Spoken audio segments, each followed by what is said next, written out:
হযরত বড়পীর আব্দুল কাদের জিলানী রহমত আলায় সম্পর্কে অনেক সুন্দর কাহিনী ও শিক্ষামূলক ঘটনা প্রচলিত আছে। তাঁর জীবনে এমন কিছু ঘটনা আছে যা মানুষের অন্তরে আল্লাহর প্রতি ভক্তি ও বিশ্বাসকে জাগ্রত করে।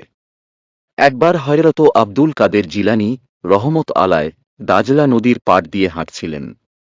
এ সময় তিনি গভীর ধ্যানে নিমগ্ন ছিলেন। হঠাৎ একটি উজ্জ্বল আলো তাঁর সামনে আবির্ভূত হয়।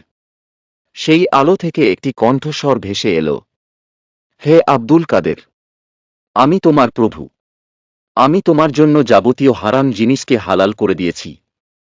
এই কথা শুনে হযরত আব্দুল কাদের জিলানী রহমত আলায় তৎক্ষণাৎ বুঝতে পারলেন যে এটি শয়তানের ধোঁকা। তিনি বললেন, লানত হোক তোমার উপর, শয়তান! আল্লাহ তাআলা কখনো তাঁর হারামকে হালাল করেন না।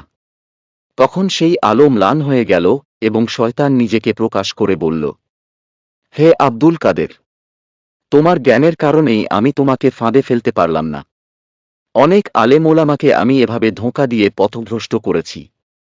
এই ঘটনা আমাদের শিক্ষা দেয়, সত্য ও মিথ্যা পার্থক্য করার জন্য গভীর জ্ঞান, প্রজ্ঞা এবং আল্লাহর প্রতি দৃঢ় ঈমান থাকা কতটা গুরুত্বপূর্ণ।